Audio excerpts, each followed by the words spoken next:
Dice, yo ponía a salvo a las pobres criaturas y el Padre Divino quedaba satisfecho. No podía rechazarme, siendo el santo querer el mismo. O sea, el querer divino es el Padre mismo.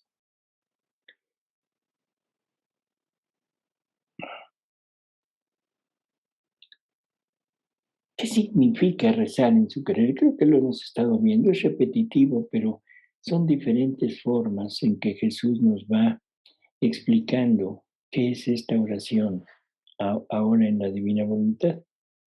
O sea, no hay otra, es lo mismo, pero dicho de diferente manera, para que lo entendamos, o sea, y no nos quede la menor duda de lo que estamos escuchando. Entonces ahora dice, "Mm,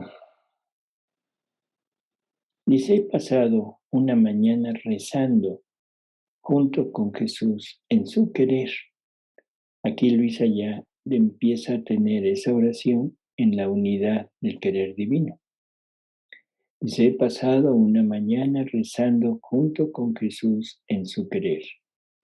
Pero, oh sorpresa, mientras rezábamos, una era la palabra, pero el querer divino la difundía sobre todas las cosas creadas, y en todas quedaba su marca. La llevaba al empirio, o sea, al cielo, y todos los bienaventurados no solo recibían la marca, sino les era causa de nueva bienaventuranza.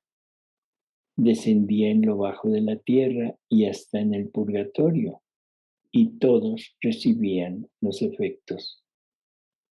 Pero ¿quién puede decir cómo se rezaba con Jesús y todos los efectos que producía?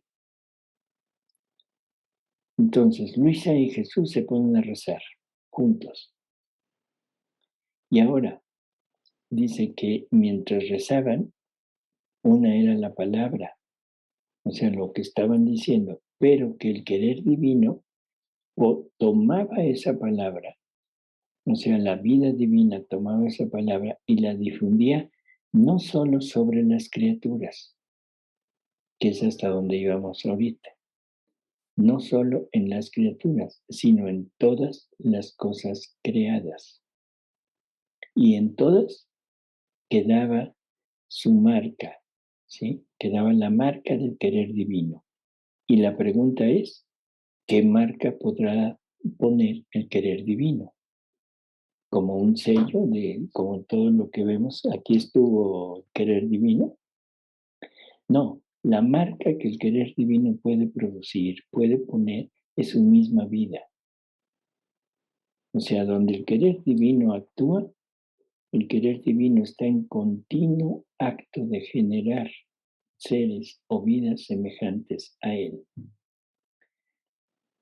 Aquí lo que está diciendo lo dice de una manera velada. Poco a poco nos lo va a ir explicando. Pero Jesús nos dice que Él quisiera tener una vida de Él en cada cosa creada.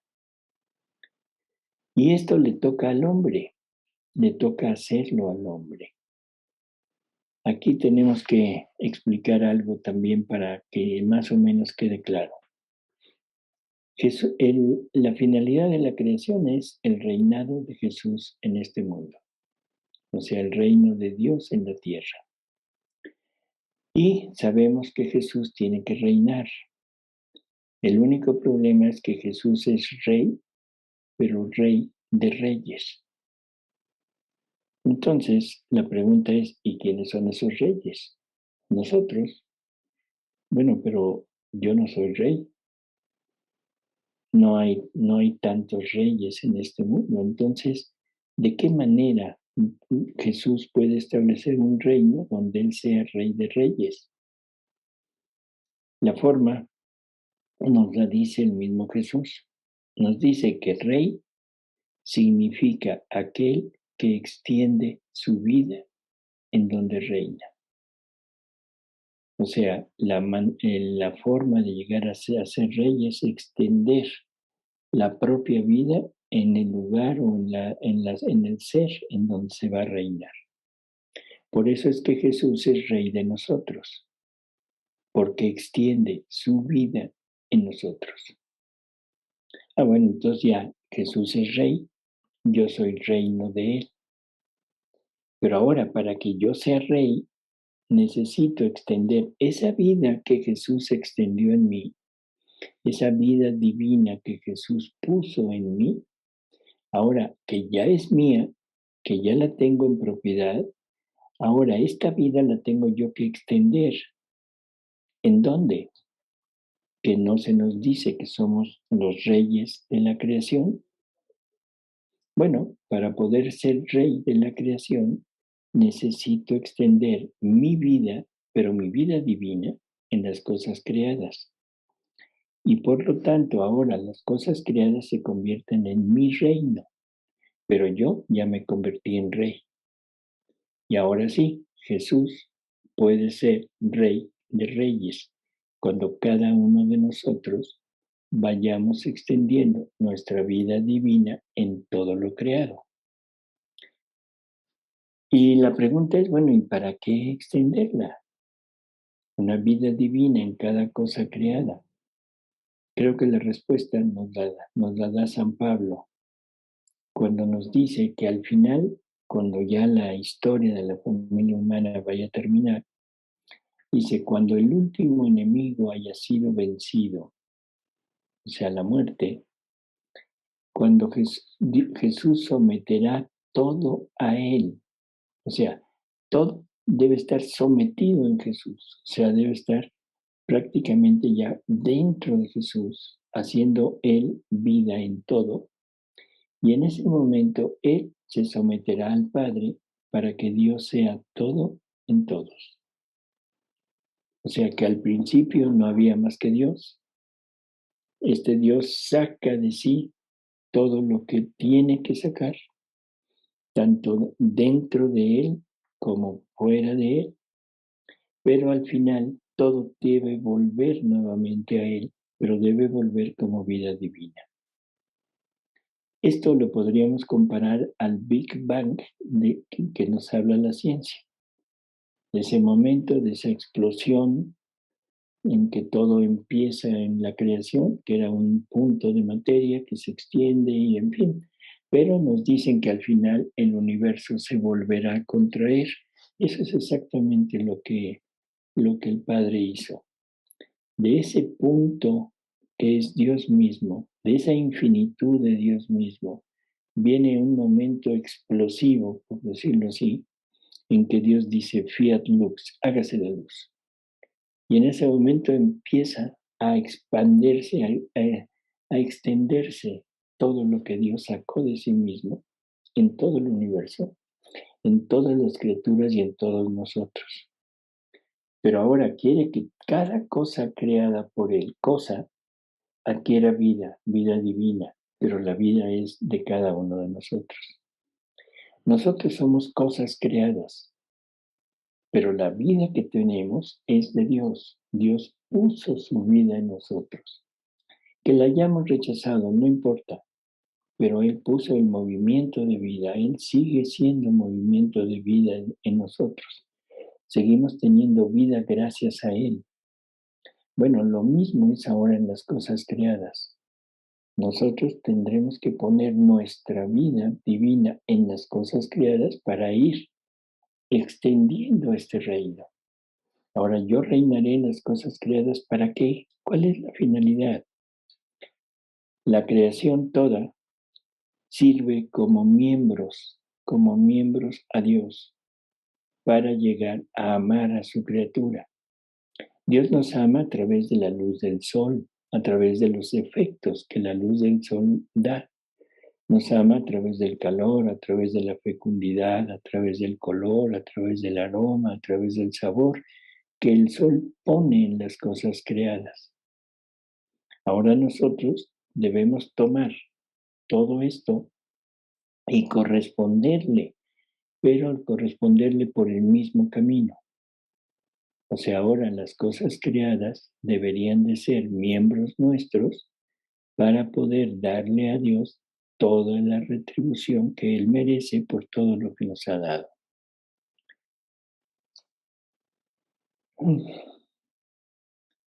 Entonces, ya después de esto, le dice Jesús a Luisa, ¿has visto lo que significa rezar en mi querer? O sea, hemos comprendido nosotros lo que es rezar en el querer divino. Dice, ¿cómo es que no hay punto en el cual mi querer no exista? Él, o sea, el querer divino, circula en todo y en todos.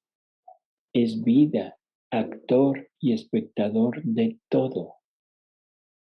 Así los actos hechos en mi querer se vuelven vida, actores y espectadores de todo, hasta de la misma alegría, bienaventuranza y felicidad de los santos.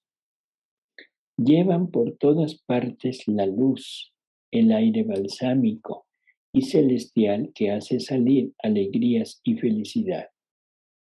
Por eso no salgas jamás de mi querer. Cielo y tierra te esperan para recibir nueva alegría y nuevo esplendor. No se refiere nada más a las criaturas racionales, a las criaturas, a los seres humanos pensantes, ¿sí? Racionales, no. Se refiere a toda la creación. Cielo y tierra te esperan para recibir nueva alegría y nuevo esplendor.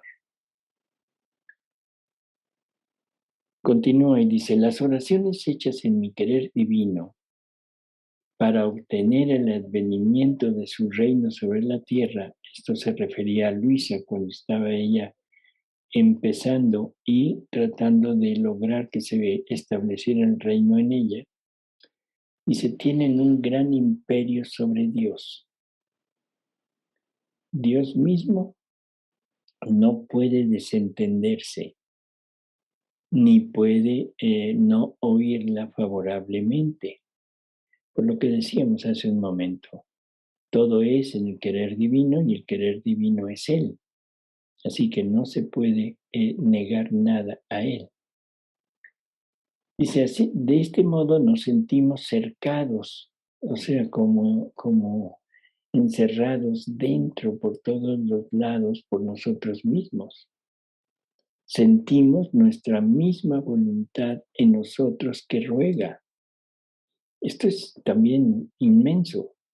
Cuando un alma ama, ruega en la divina voluntad, es Dios mismo quien tiene que estar orando y rogando por Él, por lo que se está pidiendo, porque es la misma voluntad.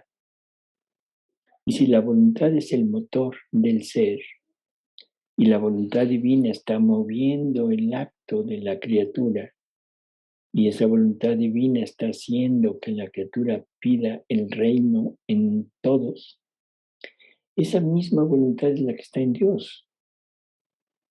Por lo tanto, el acto que está haciendo la criatura es el acto que Dios está sintiendo en sí mismo y que lo está haciendo Él mismo.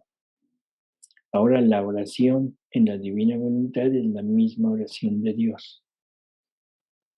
O sea, Dios orando junto con la criatura, porque la unidad de la voluntad divina los funde en la misma acción.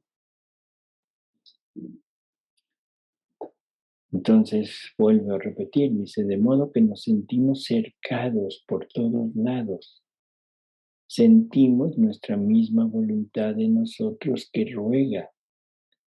Y de oración, ojo con esto, se cambia en orden.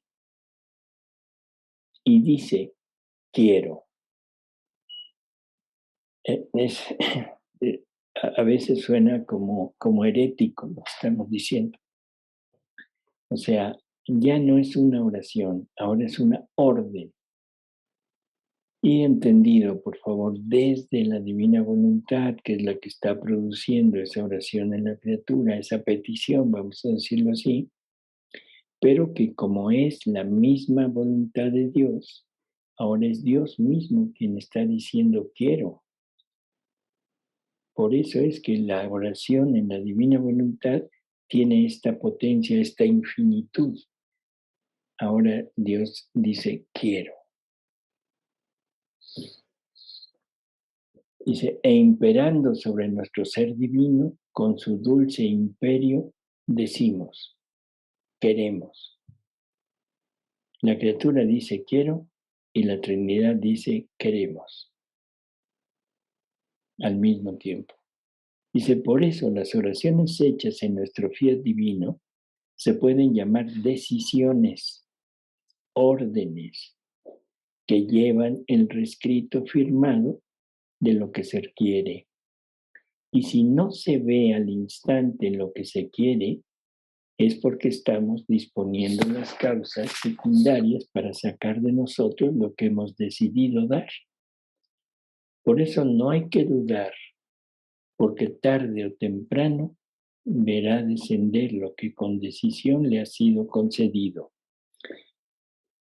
No hay forma de dudar de lo que estamos haciendo y orando. ¿Cuál es la petición que debemos tener? Que su reino se extienda sobre la tierra en todas las criaturas. Lo podemos particularizar con una condición. Yo puedo particularizar la petición del reino para una determinada persona o para unas determinadas personas, pero de ahí lo extiendo a toda la familia humana, no quedarnos en la petición particular. Si esto está en consonancia con lo que Dios quiere, o sea, si pedir el reino para, no sé, para un hijo que anda en malos pasos, para una persona, para un amigo, para quien sea, yo pido el reino para él, para ella. En ese momento Dios está pidiendo el reino para él o para ella. Es la misma divinidad quien se lo está pidiendo. Bueno, ahora vamos a tener la firme convicción de que Dios lo va a dar y va a hacer hasta lo imposible con tal de que aquella criatura o aquellas criaturas lo tengan. Dios va a hacer todo lo posible. Lo único que queda es que la voluntad humana está en medio y esa voluntad humana va a decidir si lo quiere aceptar o no. No es impositivo, no es imponiéndolo, sino es dotando a esa alma con todo lo necesario para que acepte. O sea, incluso cambiará la forma de razonar de aquella persona, pero tiene que ser voluntario. Pero no dudemos un instante de que lo que estamos pidiendo en la oración se va a cumplir. La extensión del reino de la divina voluntad se va a cumplir, se está cumpliendo. Y se está cumpliendo en la medida que cada vez vemos más personas, incluso más sacerdotes que están entrando en este conocimiento y están queriendo, están ansiosos por conocer, cosa que hace unos cuantos años esto no se daba. Pero la petición continua, que es la decisión de Dios, se está cumpliendo. Ahora estamos, no sé cómo ponerlo, estamos favoreciendo o estamos prestando el plano en el cual la petición divina se puede establecer en la tierra. O sea, Dios mismo en él no lo quiere hacer en él, quiere que participemos junto con él. Quiere darnos el mérito de decir, nosotros también lo hicimos. Por eso está esperando a que nosotros podamos hacerlo.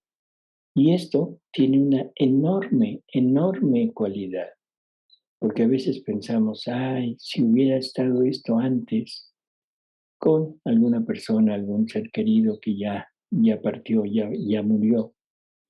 Pero recordemos que en la eternidad, o sea, está todo presente. En la divina voluntad no hay tiempo. Lo que hagamos ahorita, en este momento, puede estar haciendo efecto en el pasado, en cualquier época, no importa. Podemos estar rehaciendo los actos de Adán después de salido de la divina voluntad, los podemos estar rehaciendo.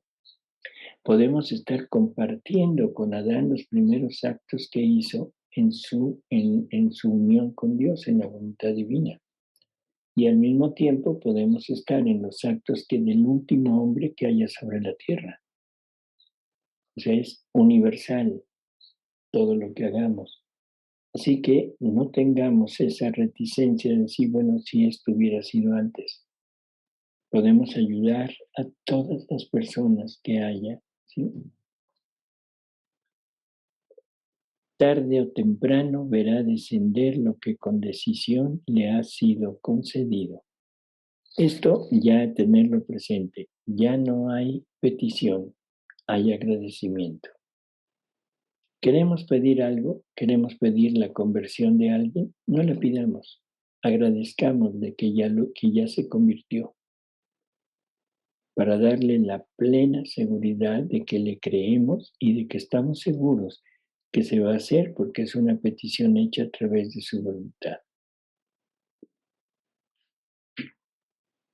Interesante, ¿no les parece? Realmente interesante. Luego dice, es una lectura del libro 20, la lectura 25 del libro 20, donde nos dice algo que dice, la voluntad humana vuelve esclavo al hombre. La voluntad humana vuelve esclavo al hombre. Lo hace tener necesidad de todo. Se siente continuamente faltar la fuerza, la luz. Su existencia está siempre en peligro y lo que obtiene es por medio de oraciones y fatigosamente. Así que el hombre que vive de su voluntad es el verdadero mendigo. O sea, mendigamos todo, ¿sí? Dice, en cambio, quien vive de la mía no tiene necesidad de nada. Tiene todo a su disposición. Mi voluntad le da el dominio de sí mismo. Por lo tanto, es dueño de la fuerza, de la luz, pero no de la fuerza y de la luz humanas, sino de las divinas. Su existencia está siempre al seguro y siendo dueño puede tomar lo que quiera.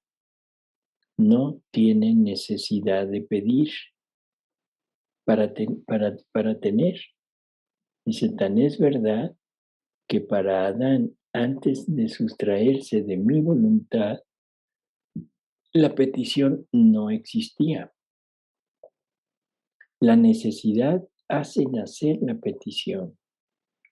Si de nada tenía necesidad, no tenía ni que pedir ni que implorar. Así que él amaba, alababa, adoraba a su Creador. La petición no tenía lugar en el Edén terrenal.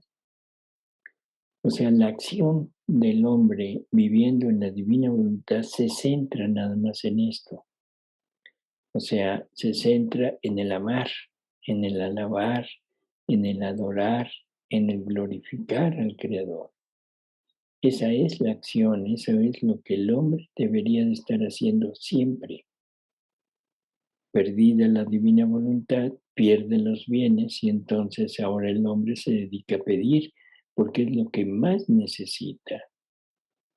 ¿Sí? Es lo que cree que más necesita desde el punto de vista material. A veces cuando se dice esto como que entran muchas dudas y mucha incertidumbre, porque alguien puede decir, perdón, pero yo vivo en la divina voluntad o trato de vivir en la divina voluntad y tengo necesidad de, no sé, no tengo dinero, vamos a ponerlo en lo material. No tengo dinero, me faltan cosas para poder mantener mi vida, mantener a mi familia, en fin. No tengo salud, tengo una enfermedad, tengo una discapacidad, en fin. Pensamos muy a lo humano y no entendemos que primero, el alma que vive en la divina voluntad, desde el punto de vista espiritual, no necesita nada. Tiene todo, tiene a Dios consigo, fundido con Él, así que desde el punto de vista espiritual no necesita. Desde el punto de vista de alimento espiritual, porque también necesitamos acrecentar esta vida que se está desarrollando en nosotros, tenemos los sacramentos, tenemos la Eucaristía. Ahora la Eucaristía se convierte en alimento, pero no alimento, no en un medicamento para mantener mi vida, sino en un alimento para hacer crecer la vida divina que se está formando, desarrollando en mí. O sea, tenemos ya cubierta la parte espiritual, la presencia de Dios en nosotros, la presencia de la divina voluntad divinizando mis actos, la presencia de toda esa familia humana y todos los ángeles y todos alabando, glorificando a Dios como si fuera todo hecho en la divina voluntad y todo entregado por mí. Pero en la parte material, un día Luisa le dice a Jesús, oye, tú dices que en tu voluntad está todo, que no se carece de nada y que no hay sufrimiento, que no hay nada. Sin embargo, tú y tu mamá, que son tú la voluntad divina y tu mamá la plenitud de esta voluntad divina en ella, sufrieron mucho, o sea, toda su vida sufrieron y fueron pobres, se carecieron de todo. Y entonces Jesús le dice, te equivocas. Los sufrimientos y las carencias fueron de oficio, no fueron de naturaleza. ¿Qué quiere decir eso? Ellos tenían la felicidad total, la felicidad divina en ellos que nunca los dejó. O sea, la bienaventuranza, la felicidad no se puede alejar de la divina voluntad. Entonces ellos permanecían inmersos en aquella esfera de bienaventuranza, pero por su oficio de redentor y de corredentora de María. Ahora se tienen que sujetar a ciertas privaciones y a ciertos sufrimientos. Y lo hacen, sí, pero lo hacen viviéndolo en la divina voluntad, dándole vida a la divina voluntad en lo que están haciendo, para que la vida divina se manifieste en todas las situaciones y que la vida divina abarque todos los momentos, todas las cosas de la vida humana. Pero dentro de ellos la felicidad divina permanecía. Los bienes divinos nunca les fueron quitados. Es como si un rico de repente lo contrataran para hacer una obra de teatro, se anotara para hacer una obra de teatro y le tocara hacer el papel de un mendigo. Ahora, ese rico, todopoderoso, si quiere hacer un buen papel, tiene que vivir como mendigo. Tiene que comer lo que come un mendigo, o sea, de la basura, tiene que comerlo. Tiene que hacer todo lo que hace un mendigo si quiere realmente llevar a cabo el papel. Jesús y María tenían que tener en ellos las miserias humanas para podernos redimir. Por lo tanto, tenían que sufrirlas, tenían que vivirlas y en ese ámbito, en ese ambiente, tenían que poner la vida divina en todo aquello. Pero su riqueza permanecía en ellos, igual que el rico haciendo el papel, no perdía sus bienes. Así que esto es lo que nos está diciendo. La necesidad hace nacer la petición. Pero ahora la criatura, si tiene la divina voluntad, no carece de nada. Por lo tanto, la oración de petición ya no es posible en ella. una petición para ella. Y todas las situaciones que se presenten de carencias, de enfermedades, de sufrimientos, de desprecios, de abandonos, de alegrías, de todo, es participación de vida divina en la criatura. Y que la criatura tiene que vivirlo, dándole vida a la divina voluntad para que la divinidad se manifieste en todo.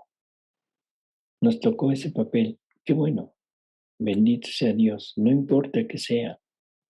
Porque si es sufrimiento, si es enfermedad, si es abandono, si es humillación, todo esto lo podemos unir al sufrimiento, a la humillación, a la pobreza de Jesús. Y desde ese ámbito podemos brindarle a toda la familia humana lo mismo que Jesús le brindó con sus sufrimientos, con sus privaciones, con sus humillaciones, que es la salvación. Hay una lectura en donde Jesús dice que si algún alma llega a salvarse, será única y exclusivamente por los actos hechos en la divina voluntad. O sea, estamos participando junto con Él, nos está dando la grandiosa gloria y, no sé, honor de estar junto con Él haciendo lo que Él hace para salvación de toda la familia humana, para rehacer a toda la familia humana y que el Padre quede resarcido de todo lo que Él ha hecho. Y aquí nos viene algo que es enorme también. Al final, una vez que haya terminado todo, el Padre tendrá en Él todo lo que Él quiso tener, toda la retribución de toda la familia humana, toda hecha por Jesús, pero repetida, duplicada, multiplicada por cada uno de sus hijos que hayan vivido en la divina voluntad. O sea, el Padre no perdió nada. Los que perdieron fueron las criaturas que, alejándose de Él, rechazaron aquella vida que Dios quería vivir en ellos, pero esa vida fue rescatada por Jesús, vivida por Jesús y rehecha por María, rehecha por Luisa y rehecha por cada alma que llega a vivir en la divina voluntad. Y ahora el Padre no solo tendrá esa vida, o sea, vivida, sino la tendrá multiplicada por todos aquellos que han querido vivir en su divina voluntad. Dice, en el Edén terrenal no había la petición, no tenía lugar ahí. Tuvo vida esta petición después del pecado, como necesidad extrema del corazón del hombre. Quien pide significa que tiene necesidad y como espera, pide para obtener. En cambio, quien vive en mi voluntad vive en la opulencia de los bienes de su Creador, como dueño, y sin necesidad y deseo siente, viéndose entre tantos bienes, es de hacer dar a los demás su felicidad y los bienes de su gran fortuna, verdadera imagen de su Creador, que le ha dado tanto sin ninguna restricción. Quisiera imitarlo, dando a los demás lo que posee. Esto es lo que decíamos también hace unos momentos, que el amor que ahora la criatura recibe, que es el amor divino, ese amor divino se dirige hacia la familia humana. Y entonces el amar como Él ama es amar como Dios ama a toda la familia humana. Y eso le retribuye a Él en amor y en gloria. Y continúa Jesús y dice, cómo es bello el cielo del alma que vive en mi voluntad. Es el cielo sin tempestades, sin nubes, sin lluvia, porque el agua que quita la sed que fecunda y que le da el crecimiento y la semejanza de aquel que la ha creado es mi voluntad.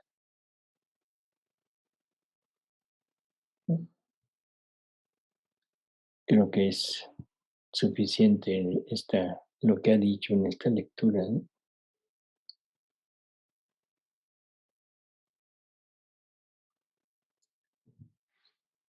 Hay otras lecturas que hablan sobre la petición.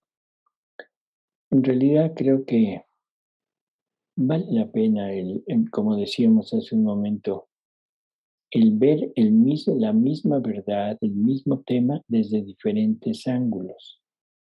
O sea, para que nos penetre con más claridad todo lo que él quiere decir. Así que vamos a ver esto, una lectura del libro 33, la lectura 2 del libro 33, en donde dice ella, o sea, la criatura, comprende bien que no hay otro bien que nuestra voluntad. Y para obtener el intento, nos la hace pedir por la infinitud de nuestras cualidades divinas. Y se ve la pequeña niña, pequeña y potente, enriquecida con las prerrogativas de nuestras cualidades divinas, como si fueran suyas, que le dan tal encanto de belleza de raptarnos, debilitarnos, para hacernos hacer lo que ella quiere y nosotros queremos. Ella se vuelve nuestro eco, no sabe decirnos otra cosa ni pedir otra cosa, sino que nuestra voluntad invada todo y forme una sola voluntad con todas sus criaturas. Así que cuando la criatura ha entendido qué significa voluntad divina y siente correr en ella su vida, no siente más necesidad de nada, porque poseyendo mi querer, posee todos los bienes posibles e imaginables. Le queda solo el delirio, las ansias, los suspiros, porque quiere que mi voluntad abrace a todos y se constituya vida de todos. Y esto porque ve que en mi voluntad eso quiere, y esto quiere su pequeñez.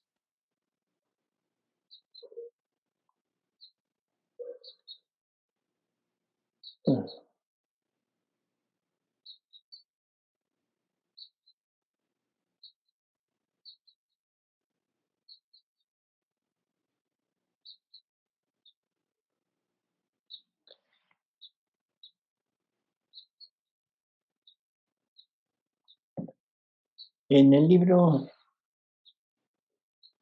22 de junio 1 de 1927,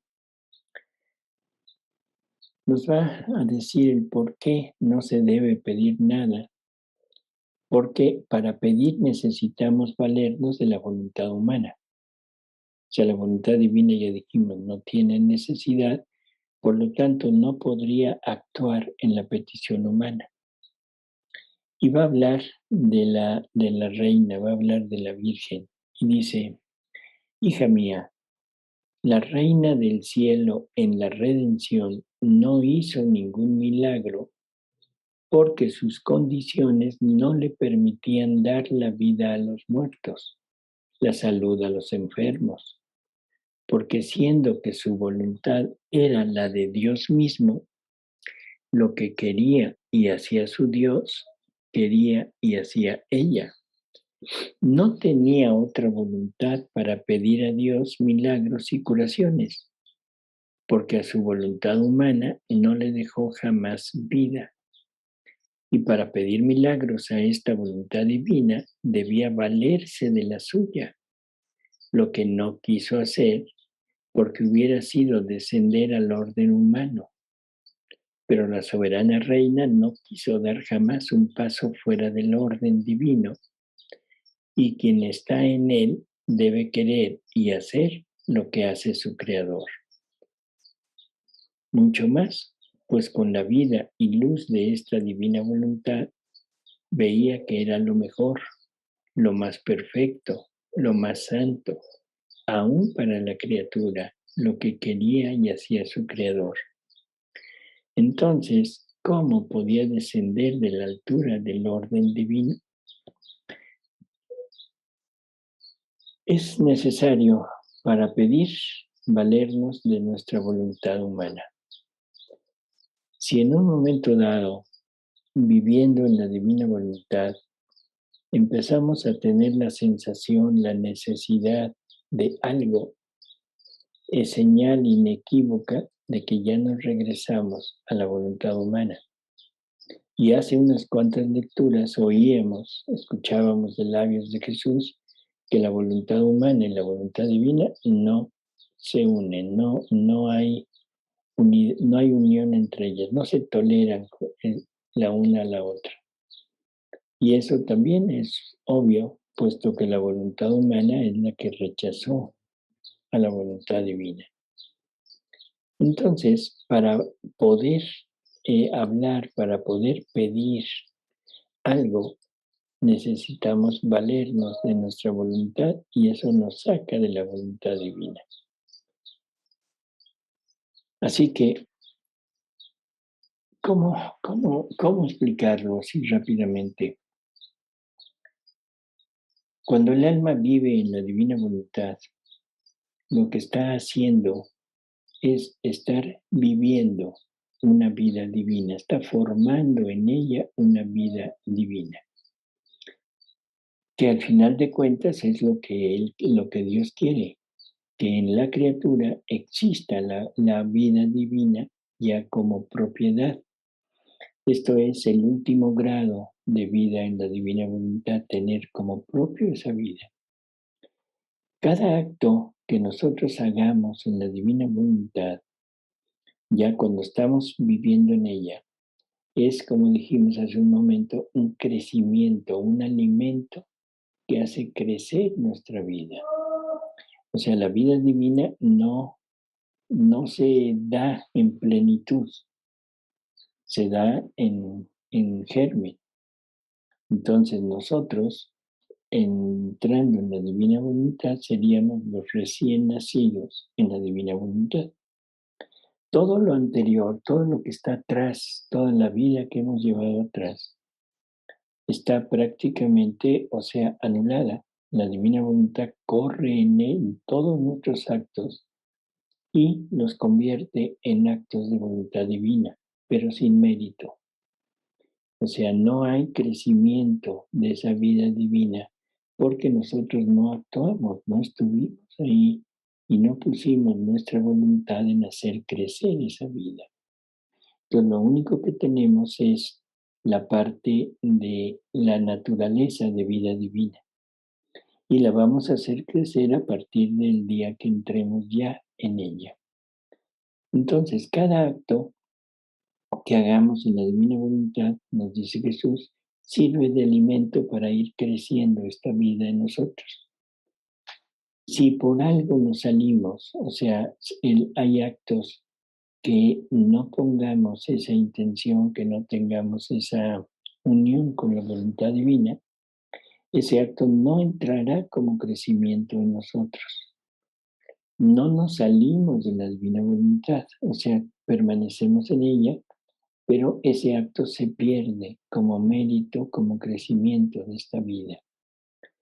Cada conocimiento, cada acto que hagamos nos hace elevarnos en nivel de gloria, en nivel de semejanza con el Creador.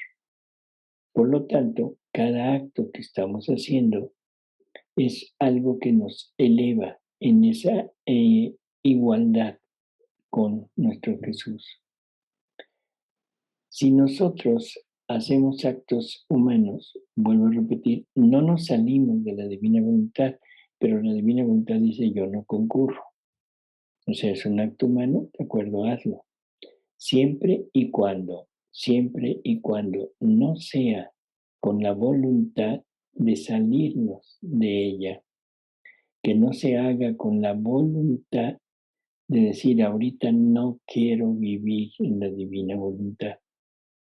Porque si hacemos eso, en definitiva, ahí sí perdemos el obrar de la divina voluntad en nosotros. ¿Cuándo hacemos un acto así? Cuando yo digo no quiero vivir en la divina voluntad. Cuando cometemos un pecado, por pequeño, por que sea, por todo. O sea, un pecado inmediatamente nos pone en las condiciones de voluntad humana, ya no voluntad divina en nosotros. Así que bueno, tenemos este punto y ahora entendemos por qué la Virgen, teniendo toda su potencia, todo lo que Dios contiene en él y pudiendo hacer todo lo que hubiera querido, no lo llevó a cabo porque no era voluntad de Dios. O sea, el alma que vive en la divina voluntad debe estar atenta a lo que la voluntad de Dios quiere que haga.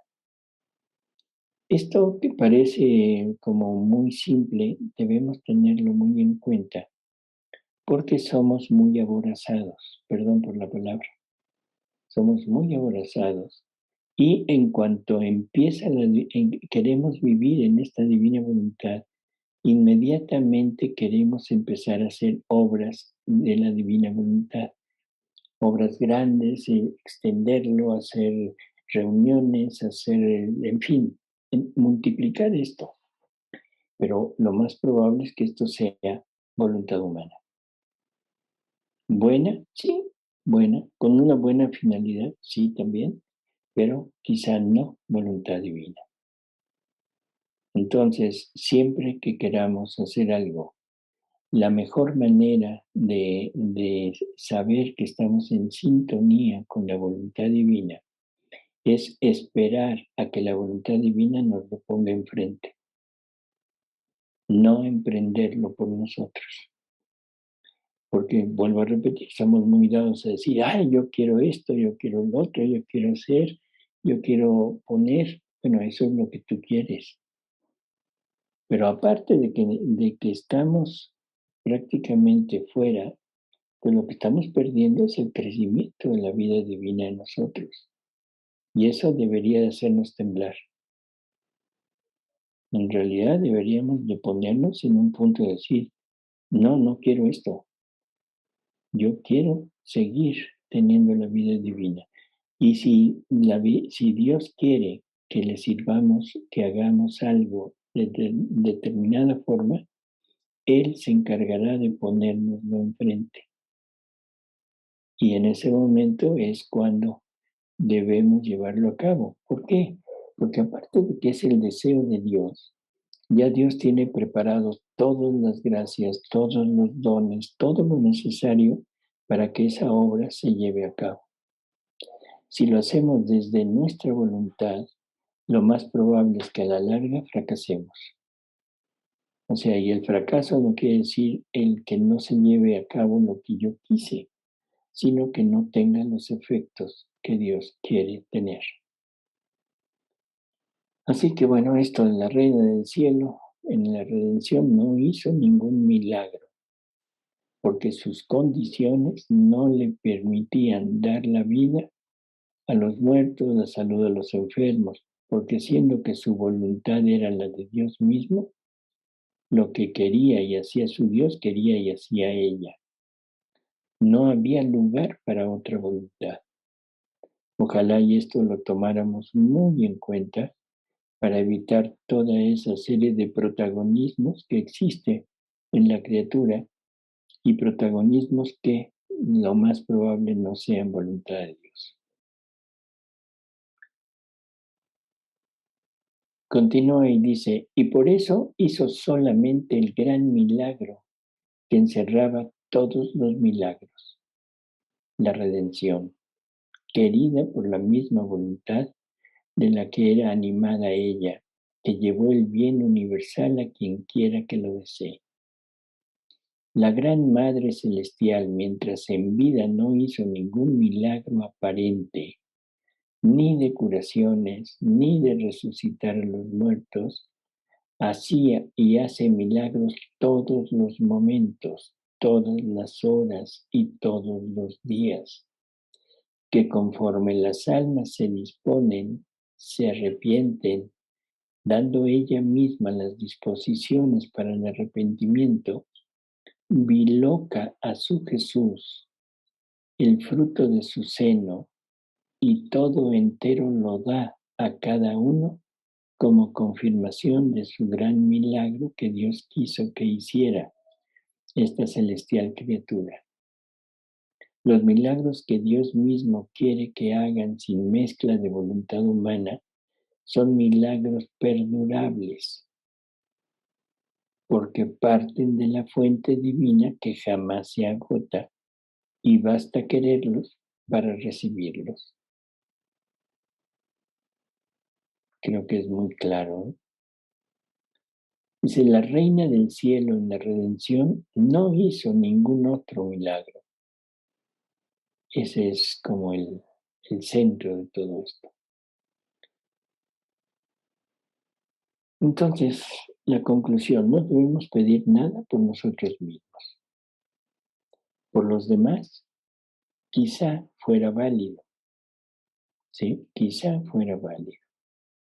Pero vamos a ver qué nos dice Jesús sobre esto. Dice, estaba Luisa, bueno, como de costumbre, dice, estando muy afligida por la privación de mi adorable Jesús, estaba rezando y reparando por todos.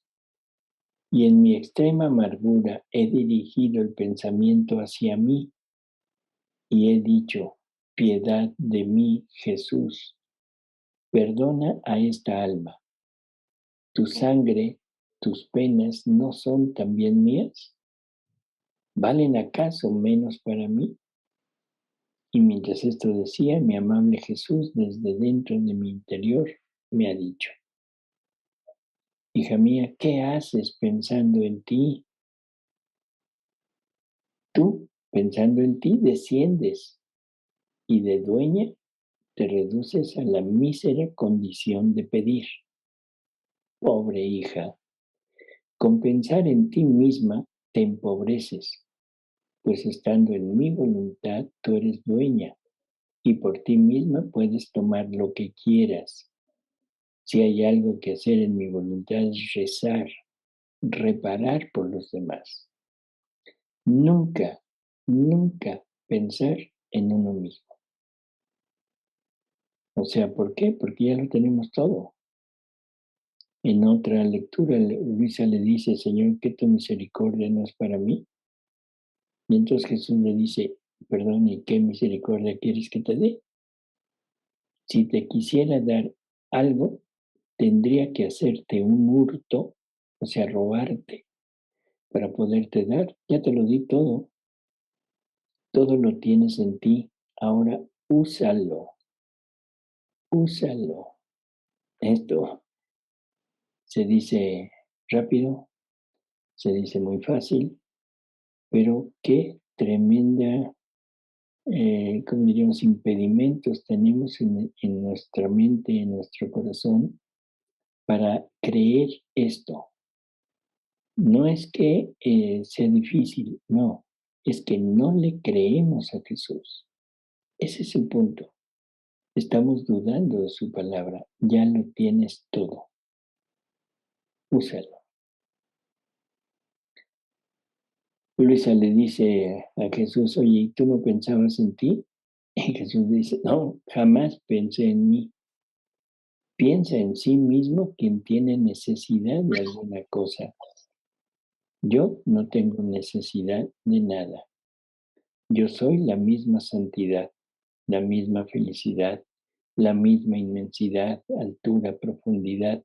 Nada, nada me falta. Mi ser contiene en sí mismo todos los bienes posibles e imaginables. Si algún pensamiento me pudiera ocupar es el pensamiento del género humano, que habiéndolo sacado de mí, quiero que regrese a mí, y en tales condiciones pongo a las almas que quieren hacer verdaderamente mi voluntad.